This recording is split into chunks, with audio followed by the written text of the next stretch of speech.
Mais nous allons passer maintenant à la communication de Martine Wallraff sur les paratextes des évangiles.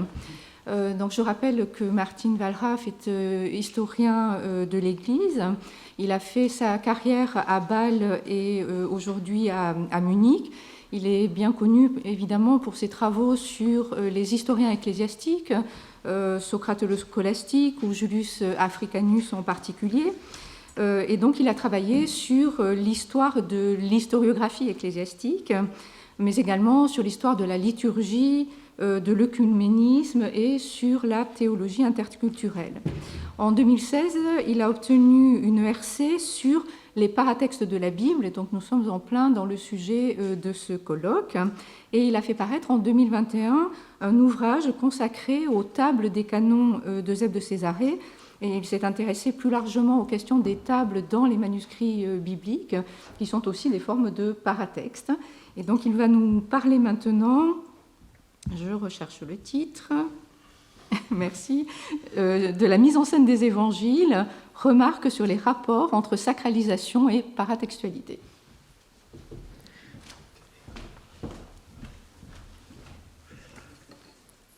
Merci de cette introduction et de la présentation. Quand on pense au paratexte, au moins dans le monde des manuscrits, on pense normalement à une réalité marginale, comme on a bien entendu dans la conférence précédente. On pense à des additions à un texte principal avant ou après, ou très souvent littéralement à la marge d'un manuscrit. On pourrait même avoir l'idée d'organiser un colloque entier sur la philologie des paratextes et l'intituler « Immargine ». L'idée n'est ni mauvaise ni trop trompeuse et je suis ravi de faire partie d'une telle entreprise. Je vous prie toutefois de m'excuser si je dois jouer un peu les rabat-joie. Non pas tant parce que mon exposé s'écarte du thème, mais plutôt parce que je souhaite mettre en garde contre un malentendu important. Je signale immédiatement ce malentendu parce que c'est là mon message principal et je vais l'expliquer en 3 parties. Il est vrai que les paratextes sont par nature secondaires et marginaux par rapport à un texte principal. Cependant, secondaire et marginal ne signifie pas nécessairement secondaire sur le plan conceptuel ou chronologique, ni nécessairement marginal en termes d'espace ou de rang. Pour étayer davantage cette affirmation, je voudrais tout d'abord rappeler brièvement la définition des paratextes, en y associant quelques considérations théoriques. Cette première partie sera succincte aussi parce que je peux me référer aux remarques éclairantes de Francesca de hier matin. La deuxième partie portera spécifiquement sur les évangiles et plus précisément sur la manière dont la paratextualité émerge dans la tradition manuscrite de ces textes et comment ce concept devient une mise en scène délibérée. Les paratextes renvoient toujours à des artefacts très concrets, souvent des pièces uniques, dans un esprit hands-on. Je souhaite donc présenter 2 cas particulièrement intéressants dans la 3e partie. Comme chacun sait, et comme on a évoqué plusieurs fois hier, le terme paratexte est un néologisme inventé par Gérard Genette dans les années 80 du siècle dernier. Ce concept s'est rapidement et largement imposé car il désigne manifestement quelque chose qui mérite d'être désigné, en d'autres termes parce qu'il comble une lacune. Dans le domaine de l'exégèse biblique, il suffit de rappeler le titre alambiqué que le bénédictin belge Donatien de Bruyne a dû donner à son ouvrage, qui d'ailleurs reste d'actualité, Préface, sommaire, division et rubrique de la Bible latine, Namur 1914 et 20. Et ces catégories ne couvrent même pas tout ce qui est là-dedans. Bien qu'il provienne à l'origine d'un tout autre domaine, le terme de paratexte s'est rapidement imposé, notamment dans le domaine de la recherche sur les manuscrits. Dans ce contexte, il n'est peut-être pas tout à fait superflu de rappeler que ce terme, pris au sens littéral, peut aussi induire en erreur. Le paratexte traduit par texte à côté n'est pas utilisé par Genette dans un sens spatial ou géométrique et il n'est généralement pas compris ainsi dans nos disciplines. In margine n'est donc pas une traduction de paratexte. Peut-être que le terme périgraphie serait en effet plus approprié.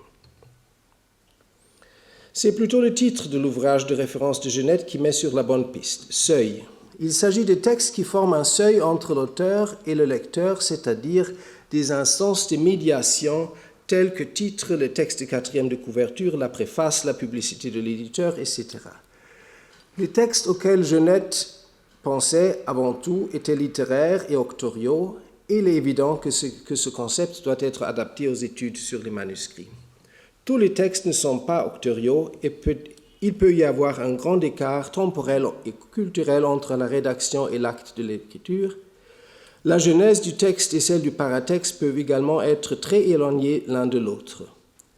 La notion de publication au sens moderne n'a souvent aucun sens. À l'inverse, il ne faut pas non plus commettre l'erreur de penser que les paratextes dans les manuscrits sont nécessairement non octorieux.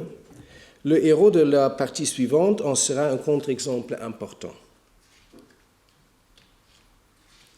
Le concept de seuil reste néanmoins important.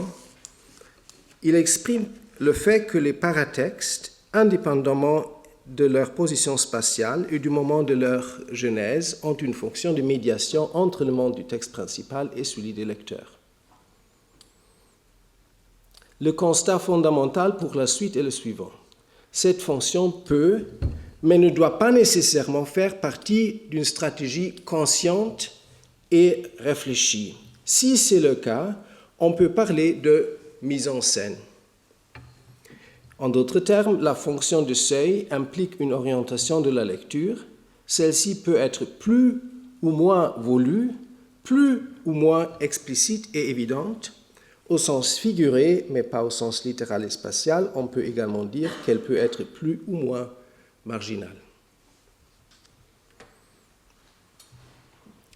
Dans ce que suit, nous parlerons de mise en scène, c'est-à-dire de l'utilisation consciente et délibérée de paratextes dans le dialogue entre la réalité du texte et la réalité de la lecture.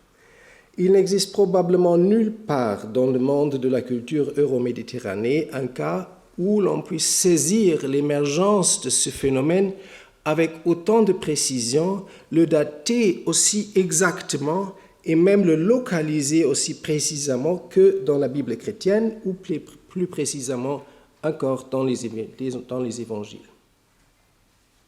Car il s'agit là d'une entité macroscopique, c'est-à-dire nullement marginale, que l'on peut presque qualifier de creatio ex nihilo. La datation et la localisation mentionnées nous mènent au scriptorium de Césarée en Palestine au tournant du IIIe et du IVe siècle. D'un point de vue de l'histoire des médias, cela devrait être lié au changement de support d'écriture, à savoir du papyrus au parchemin. L'histoire de ce scriptorium est liée à des noms prestigieux tels qu'Origène, Pamphile et Eusèbe. Sous leur égide, des manuscrits bibliques ont été produits qui, par leur format, le soin apporté à leur fabrication et leur qualité esthétique, représentaient un véritable bond en avant par rapport aux anciens livrets de papyrus. Voilà. Dans ce contexte, j'ai comparé de manière politiquement incorrecte la situation à la relation entre Fiat et BMW. Peut-être vaudrait-il mieux parler ici de la relation entre le manger bavarois et l'art culinaire français. Alors pour ceux qui se rappellent encore dans CD, pour comparer un peu les dimensions. En quelque sorte, nous pouvons observer par-dessus l'épaule des érudits lors de la production de ces manuscrits d'un nouveau type, car plusieurs colophons ont été conservés. Le codex passe ainsi d'un objet utilitaire à une œuvre d'art personnalisée. Les colophons ne sont pas le seul paratexte à avoir vu le jour dans ces contextes. Des outils de navigation et des aides à la lecture exégétique ont également été créés. Les premiers témoignages en sont visibles dans le psautier, mais aucun système n'était aussi somptueux, aussi ingénieux et aussi réussi que les canons des évangiles. Je les ai qualifiés ailleurs de reines des paratextes, et elles le sont. Même plus tard, l'interaction complexe entre texte et paratexte, la mise en œuvre technico-artistique et l'importance pour l'œuvre d'art totale n'atteignent plus le niveau atteint par Eusèbe au début du IVe siècle. Ce n'est manifestement pas seulement mon opinion, mais aussi celle d'innombrables scribes et érudits au fil des siècles, car le système a connu un succès incroyable. Malgré sa grande complexité, il n'est pas exagéré de dire qu'il s'agit du texte le plus copié de toute l'Antiquité, à la seule exception de son texte de référence, c'est-à-dire la Bible. Quelques centaines, voire plusieurs milliers d'exemplaires en grec, latin, syrien, arménien, géorgien, éthiopien et dans d'autres langues nous sont parvenus. Il s'agit en substance d'un outil savant sobre destiné au travail exégétique. Il remplit en quelque sorte la fonction que remplit une synopse pour l'exégète moderne. Cela repose donc sur le constat que les 4 évangiles rapportent 4 fois différemment, 4 fois la même chose. Le système tire son énergie de l'unité de l'évangile en tant que principe théologique et de la diversité des évangiles en tant qu'œuvre littéraire. Il était important pour Eusèbe que le texte lui-même ne soit pas interrompu et que son ordre ne soit pas modifié, contrairement à ce qui se passe dans une synopse moderne. Le texte est divisé en sections à l'aide des chiffres en marge. In margine, je reste donc dans le sujet. Ces chiffres sont répertoriés dans les tableaux au début du codex. Ils ont donc une fonction de référence. Un collègue américain a parlé à juste titre de the world's first hot links. Dans le tableau, on peut déterminer s'il existe des parallèles à une section et si oui, lesquels. Eusèbe explique l'ensemble du système dans un bref texte d'accompagnement. Il s'agit d'une lettre adressée à un certain Carpianus dont on ne sait rien d'autre. Jusqu'ici, tout est clair, j'espère, et probablement aussi bien connu. Mais ce qui m'importe ici, c'est ceci. Déjà dans le manuscrit du XIIe siècle que nous voyons ici, on constate que ces tableaux sobres produisent une sorte de surplus esthétique qui ne se limite pas à leur fonction pratique. On a les oiseaux, les plantes, les colonnes, etc. Ma thèse est que cet excès esthétique était présent et voulu dès le départ, et qu'il n'y a pas seulement une connotation esthétique, mais que celle-ci est directement liée à la sacralisation du texte. Les arcs sur les canons constituent un premier indice. Déjà dans les plus anciens exemplaires conservés et dans toutes les zones linguistiques, les tables s'inscrivent dans un cadre architectural qui, d'un point de vue fonctionnel, n'est en rien nécessaire. Les colonnes sur les pages, souvent dotées de bases et de chapiteaux, les arcs qui les surplombent, souvent disposés en 2 rangées superposées, ne transmettent aucune information supplémentaire.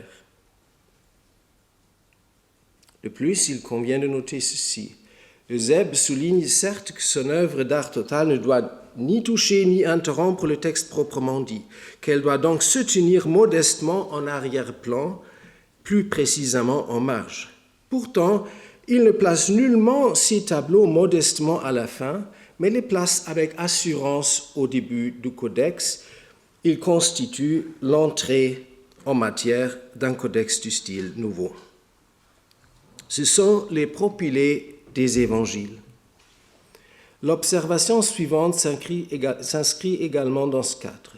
Dans certains manuscrits, l'ensemble du tableau est couronné d'un tempietto avec une inscription. On le trouve sous forme similaire dans différentes régions linguistiques. Il est peu probable que les Latins et les Éthiopiens, les Grecs et les Arméniens aient développé cette forme de décoration indépendamment les uns des autres. Il faut plutôt supposer que le tempietto, tout comme le texte qui l'accompagne, principe du canon de la symphonie des évangélistes, remonte à l'archétype. Il s'agit de la visualisation du nouveau temple chrétien, non pas construit en pierre, mais en sanctuaire du texte.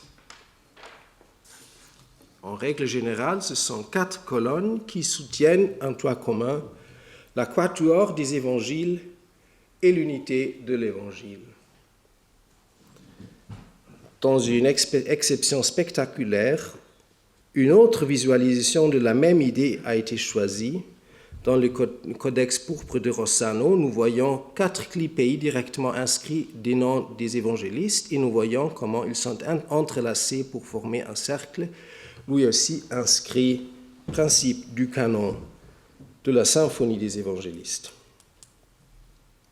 On peut supposer que ce magnifique manuscrit comportait également les tables du canon et nous aimerions beaucoup savoir à quoi il ressemblait, mais malheureusement, il n'en reste rien. L'époque à laquelle Eusèbe a écrit est celle où le canon de la Bible chrétienne a été largement défini de manière définitive. Il se peut que Eusèbe lui-même ait joué un rôle essentiel dans ce processus. Nos discussions historiques à ce sujet sont toutefois trop souvent limitées à la question de savoir quels écrits faisaient partie ou non du canon, en quelque sorte selon une logique binaire, 0 ou 1. À cet égard, la situation des évangiles était claire depuis longtemps. Personne ne remettait en question le choix des 4 évangiles, des 4 textes canoniques, mais il ne s'agit pas seulement d'une question d'inclusion ou d'exclusion. La canonicité a aussi pour essentiel à voir avec la valeur et la dignité du texte. Le judaïsme avait depuis toujours une écriture sainte, mais les écrits chrétiens supplémentaires ne deviennent pas sacrés simplement par une instance ecclésiastique ou certains intellectuels qui les décrètent. Ils deviennent sacrés par les pratiques textuelles, leur mise en scène dans la vie des croyants. Il n'était pas nécessaire de comprendre les subtilités techniques des tables d'Eusèbe pour saisir qu'un tel évangiliaire de style nouveau, issu du scriptorium de Césarée, n'est pas simplement un livre quelconque. C'est une écriture sainte, mise en scène et présentée avec un paratexte spectaculaire qui ne se limite nullement à une place en marge, mais qui s'impose au premier plan. Même les scribes ultérieurs n'ont pas toujours compris ce qu'ils recopiaient, mais cela n'a en rien entamé leur dévouement. De plus, ce vaste paratexte a également des répercussions sur le texte lui-même. Il l'immunise dans quelque sorte, car chaque évangile se compose désormais d'éléments distincts qui entretenaient une relation définie les uns avec les autres. On ne peut plus simplement omettre ou ajouter quelque chose. La partie finale secondaire, plus longue de Marc, montre à quel point cela peut être difficile. Si le canon est ce à quoi s'applique, tu n'ajouteras rien et tu n'enlèveras rien, alors les évangiles sont définitivement canonisés et sacralisés par le système d'Eusèbe.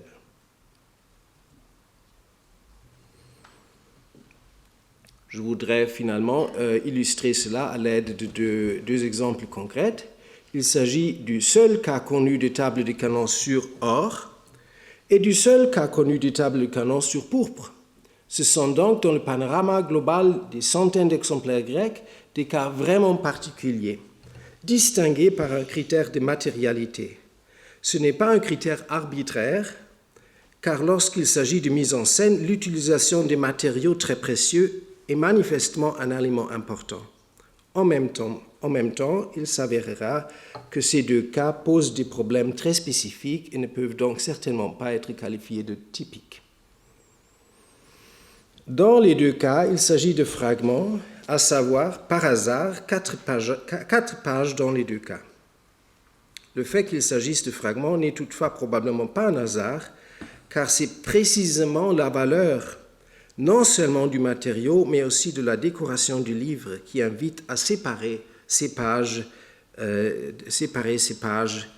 du livre pour les montrer, les voler, les vendre, les conserver en cas de perte ou de mise au rebut du livre, voire les mettre en scène en tant que pièces distinctes.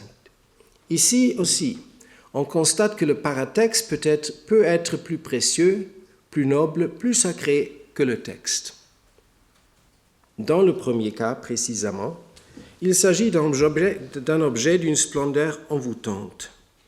La feuille entière est teintée d'or, de sorte que l'écriture et le décor se détachent sur un fond doré et brillant.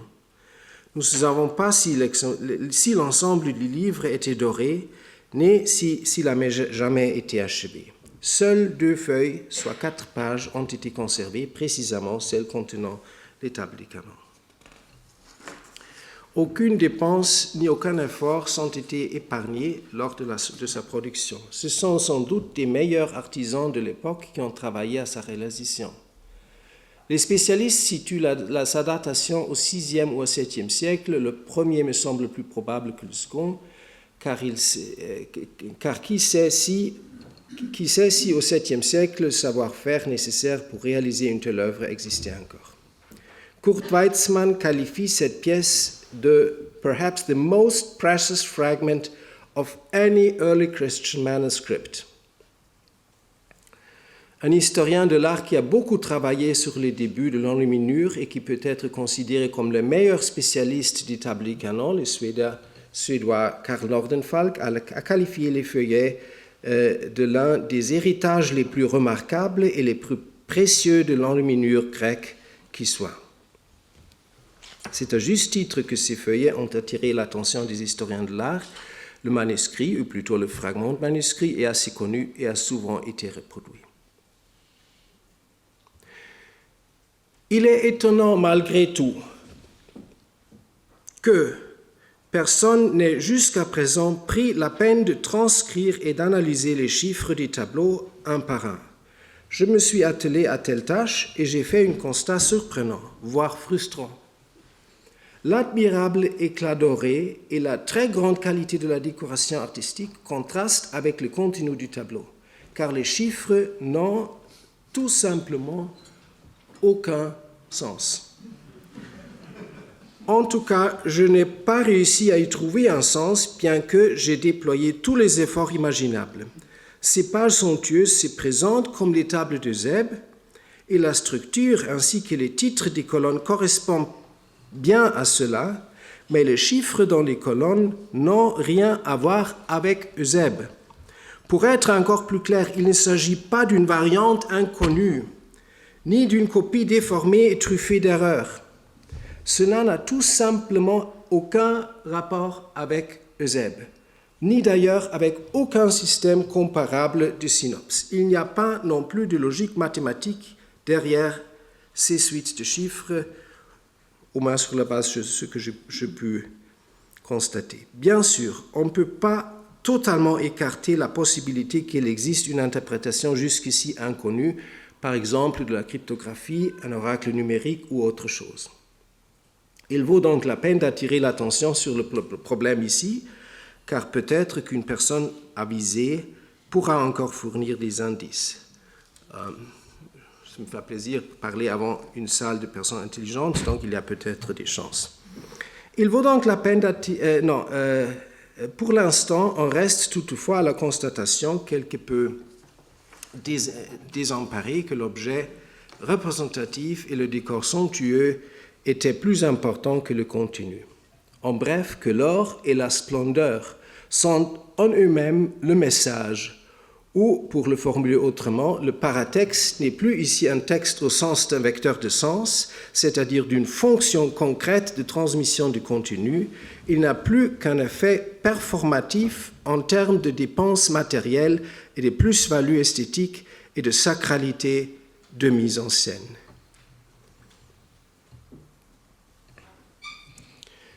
Dans le deuxième cas que je souhaite présenter, les choses sont tout à fait différentes. Il s'agit d'un fragment jusqu'ici ignoré par la recherche. Les 2 précieuses feuilles pourpres appartiennent au monastère de Vatopédie sur le mont Athos.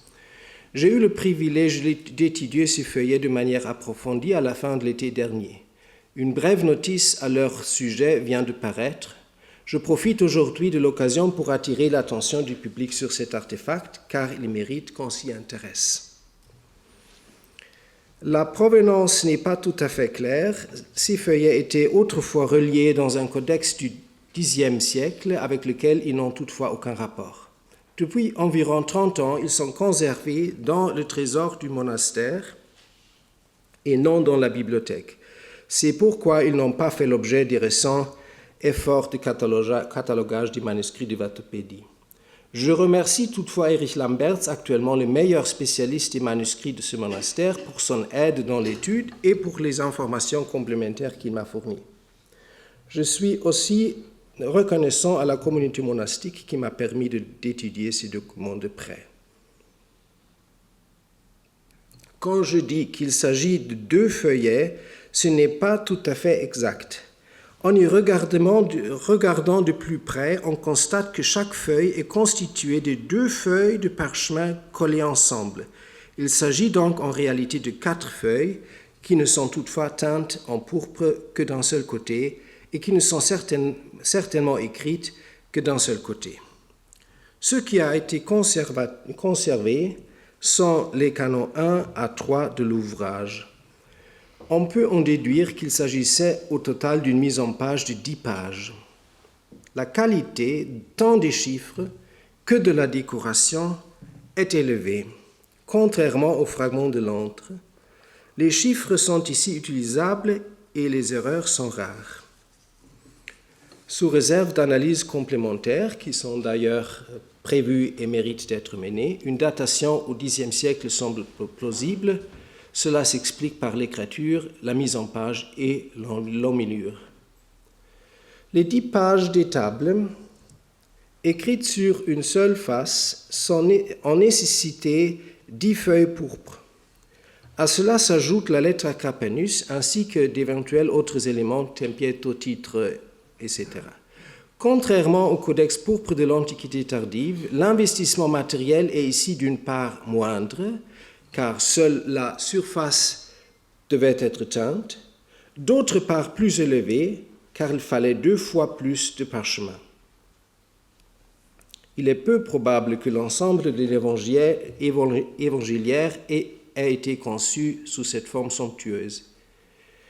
Il existe des exemples d'évangiliaires où seules les tables des canons sont écrites sur une seule face, même si ce n'est pas pourpre, et d'autres où seule une partie représentative du codex est réalisée en pourpre, même si ce ne sont pas les tables du canon. Il est donc tout à fait concevable que le codex pour lequel ces magnifiques pages pourpres ont été réalisées soit conservé. Qu'il soit conservé ou non, nous voyons ici en tout cas un exemple spectaculaire de paratexte qui, en termes d'efforts matériels et artistiques, surpasse de loin le texte principal. Il ne fait aucun doute que cette somptueuse mise en scène pourpre a été choisie pour créer une sorte d'entrée en matière qui souligne le caractère sacré du livre. Certes, nous parlons ici de paratexte, de seuil entre le monde du texte et celui de la lecture. En ce sens, ils sont secondaires par rapport au texte principal. Et ils sont marginaux car ils se situent à côté du texte, au début du codex et en marge du texte. Mais je conclurai par la remarque que j'ai faite au début. Secondaire et marginal ne signifie pas nécessairement secondaire sur le plan conceptuel ou chronologique, ni nécessairement marginal en termes d'espace ou de rang. Je vous remercie.